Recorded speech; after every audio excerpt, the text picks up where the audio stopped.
Checkmate. Well, unfortunately, you didn't get to see the show live for the game that's got me up to 1901, crossed the 1900 mark for this year. I've really not played this year much, so this was quite nice to get. Just wanted to lick up to the 1900 mark. I've never been 2000, I don't think I ever will be. I don't take chess that seriously. You're listening to... you're listening to Tales of Mystery and Imagination by the Alan Parsons Project. So we've got the Queen Pawn opening. This was a blunder. I was just too quick to move, and it went. But I know from experience that this can sometimes work, this gambit, because we get a development advantage. Check. Now, I decided to gambit another piece because I thought I would weaken the pawns hugely down that queen's side, and that might actually be worth it.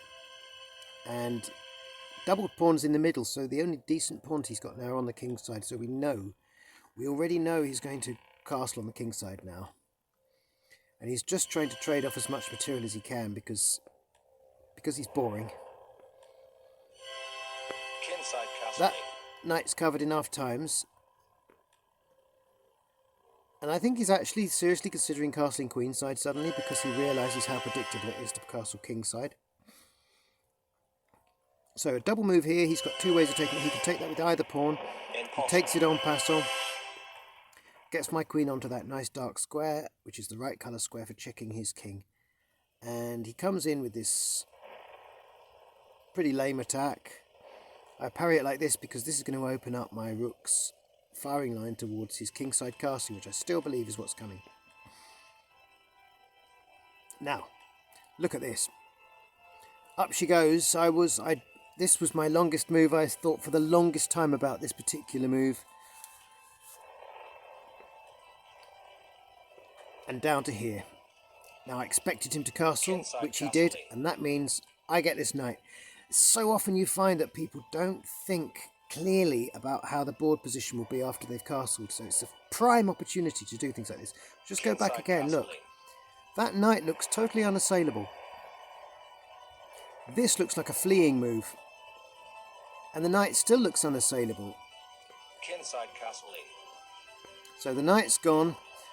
And now the material-wise, after this little exchange, we are now at... Well, actually we're at even Stevens. 1, 2, 3, 4, 5, 6 pawns each as well. We are absolutely even, but I think I definitely have a bit of a positional advantage. He grabs this doubled pawn, which is really pretty valueless to me. I love this part of the album. It's fantastic, isn't it? And now we've got another amazing kind of pin, weird kind of double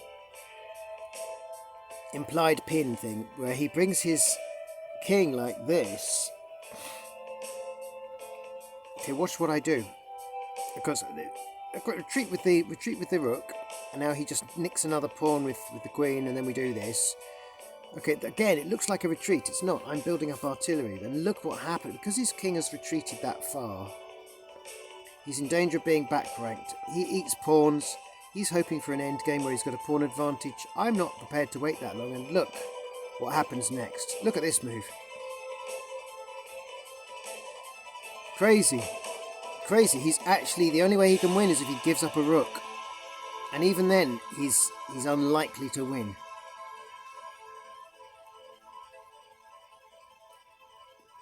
His correct move was probably something like that.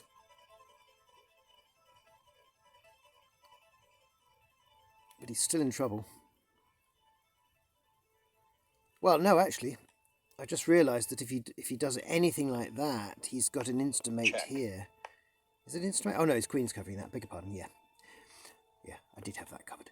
Right, so, as you see, he's got to do something like this. And that's atrocious. I mean, that's just no good. Look at that. He's really in trouble.